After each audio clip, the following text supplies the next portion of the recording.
네, 이번 순서는 책 속의 제주 시간입니다. 모슬포에서 책방을 운영하는 신혜주 책방지기와 함께하는데요. 이번 달 주제 키워드로 함께하는 2024 서귀포 시민의 책입니다.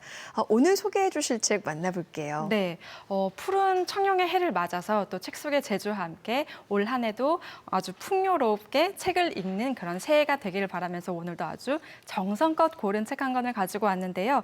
지난달에 발표된 서귀포 시민의 책 선정 도서 중에서 2024년의 키워드를 또 추려서 4권의 책을 가지고 왔습니다. 지난 경제 파트에 이어서요. 오늘의 키워드는 바로 윤리의식. 네. 네, 너무 중요한 키워드죠. 오늘 만나볼 책은요, 또 남녀노소 누구나 함께 읽어보기 너무 좋은 책입니다.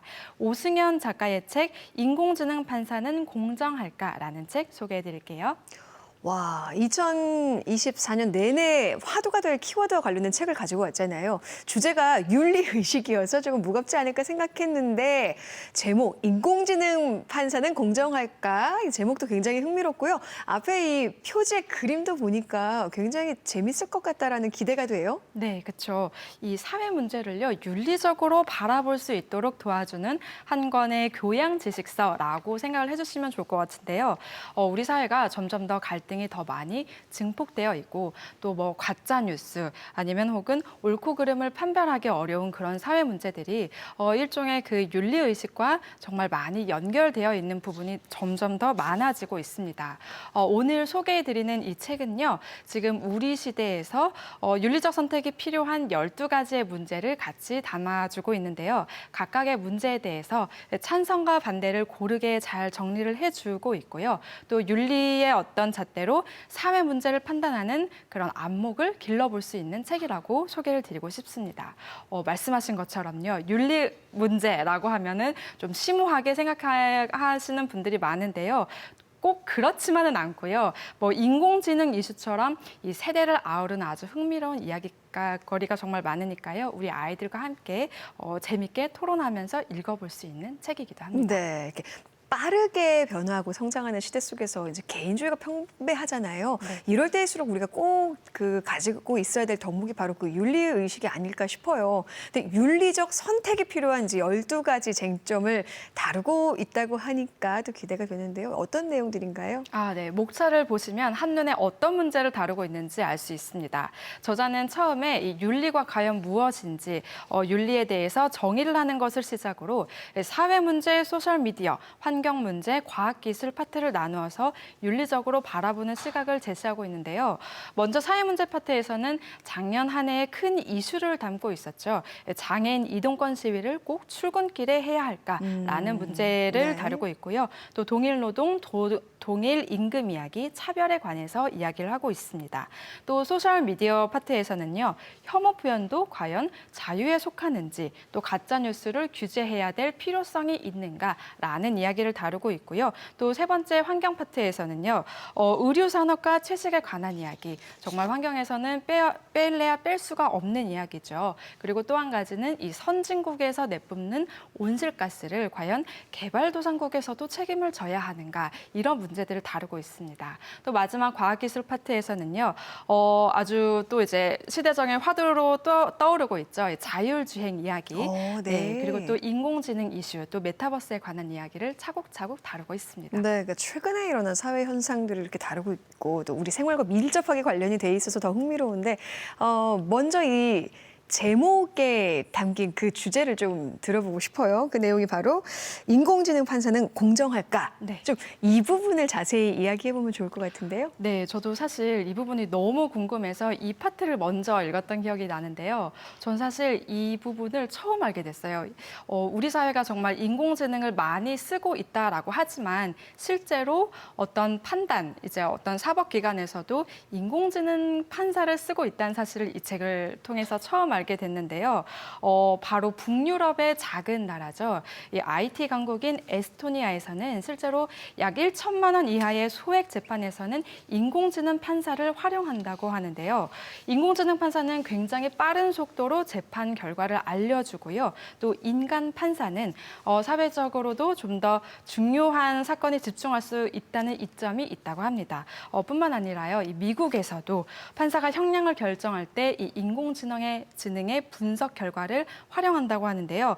판사 그리고 변호사에 이어서 검사까지 나올 전망이라고 하니 정말 놀라웠습니다. 와, 그러니까 비단 이 인공지능으로 대체될 수 있는 직업이 뭐 판사, 변호사뿐만 아니라 저희 직종도 그렇고요. 네. 뭐 많은 직종들이 대두되고 있는데 벌써 인공지능 판사가 있다. 이건 좀 저도 처음 들었습니다. 또 인공지능이 발달하면 빨리 사라질 업종 중 하나가 법률 종사자라는 이제 말도 있잖아요. 그만큼 방대한 양의 자료들을 굉장히 빠른 속도로 처리해낼 수 있기 때문에 가능한 일이 아닌가 싶기도 하고요. 그렇죠? 네, 그렇죠. 인공지능은요, 이미 많은 나라의 사법기관에서 정말 다양하게 쓰이고 있다고 하는데요. 상하이 푸동 인민검찰청에서 개발한 이 인공지능 검사는요, 일부 범죄에 대해서 기소 여부를 판정하기까지 한다고 합니다. 2015년에서 2020년 사이에 일어난 약 1만 7천여 건의 실제 사건을요, 이 인공지능이 실제로 학습을 하고 그리고 이 기소 여부를 결정한다고 하는데요. 이게 전 세계 최초라고 하대요. 오, 그렇군요. 단순한 법률적 판단은 AI가 할 수 있겠지만 그 인간의 윤리의식이 들어간 부분을 어떻게 처리할지는 굉장히 궁금합니다. 또 이게 공정한 판결을 할 수 있을지도 궁금하고요. 당연히 이제 찬반이 나뉠 수 있는 문제인데 책에서는 여기에 대해서 어떤 시각으로 보고 있는지 궁금해요. 아, 네. 이게 너무 재밌는데요. 먼저 찬성 측의 입장 먼저 들어볼게요. 네. 인공지능 판사가 공정하다라고 보는 이 입장에서는요, 오히려 인간 판사가 내리는 이 판결들이 중립적이지 않다라고 보는 건데요. 너무 흥미롭죠. 대표적으로 미국의 판례를 소개를 하고 있습니다. 미국은요, 전 세계적으로 수감률이 아주 높은 나라 중에 하나인데요. 특히 인종별 수감률 차이가 굉장히 극심하다고 합니다. 백인이 감옥에 갈 확률이 17분의 1인 반면에 흑인이 감옥에 갈 확률이 3분의 1로 아주 극명하게 차이가 네. 나죠. 네. 이 미국의 형사사법 제도가 흑인에게 적대적이기 때문이라는 건데요. 우리나라의 여론도 크게 다르지가 않습니다. 2021년도에 실행된 한 여론조사에 따르면요. 법관의 재판은 외부의 영향을 받지 않는다라는 설문조사에서 우리나라의 국민 절반은요. 정치인 혹은 대통령, 법원 내 상급자 혹은 기업 혹은 언론 등이 이 재판에 영향을 준다고 답을 했습니다. 그러니까 이 판사도 인간이기 때문에 네. 항상 일관성 있는 판결을 내릴 수가 없다라고 하는 건데요. 반면에 이 인공지능 판사는 대량의 통계 데이터를 기초로 하기 때문에 일관되고 공정한 판결을 내릴 수가 있다고 하는 거죠. 그러니까 좀 설득력이 느껴지기도 합니다. 설득력 있어 보여요. 네. 그러니까 사람이 판단하기 때문에 일단 AI는 딱 그대로 객관적 사실에 의거해서 방대한 데이터를 학습하고 판결을 내리죠. 그러니까 누구에게 치우치는 게 아니라 공정한 판결을 내릴 수 있다 이런 의견인 거잖아요. 그럼 반대로 반대 의견도 있을 것 같아요. 어떤가요? 반대 의견도 정말 재밌습니다. 이 인공지능은요, 이 수많은 데이터를 학습하고 또 이 데이터에 근거해서 판결을 내린다고 알려져 있죠. 그런데 이 인공지능이 학습하는 그 데이터는요, 바로 과거의 법 집행 기록들이라서 인간의 관습과 혹은 편견 혹은 차별이 그대로 반영된 데이터라는 거죠.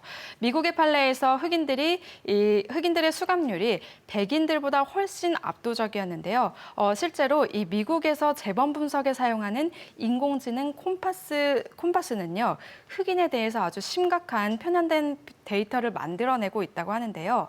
예를 들어서 흑인은 백인 피고인보다 재범 확률이 2배나 높은 고위험군으로 분류된다고 합니다. 이렇게 된다면 인류가 아주 열심히 쌓아왔던 이 인종차별 문제가 더욱더 심각하게 되겠죠. 이런 식으로 이 인공지능이 학습한 데이터 자체가 편향되었기 때문에 이 인공지능 판사는 공정하지 않다라고 보는 건데요. 또 중요한 한 가지는요. 사람은 완벽하진 않더라도 책임을 질 수 있는 존재지만 인공지능은 책임을 질 수 있는 존재가 아니다라고 하는 거죠. 책임을 물을 수 없다. 네, 맞습니다. 그리고 그동안에 이미 쌓여진 데이터 자체가 편향돼 있기 때문에 그것을 학습한 AI 역시 편향된 판결을 내릴 수 있다. 이걸 우려하는 거군요. 굉장히 찬반의 이제 논쟁이 첨예하게 대립하고 있고 나름의 근거들이 또 설득력이 있습니다.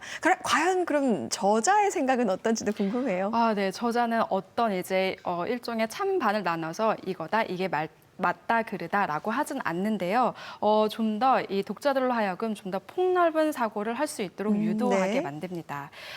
인간의 부족함도 인정하지만 중요한 것은요. 이 인공지능 판사는 기존 판결을 넘어서기 힘들다라는 것을 아주 명확하게 짚어주고 있는데요. 하지만 시대는 계속해서 바뀌고 있고 또 시대에 따라서 시대가 변함에 따라서 이 판결도 이제 변하게 된다는 거죠. 네네. 예를 들어서 그 양심적 병역 거부 사건을 예로 들고 있는데요.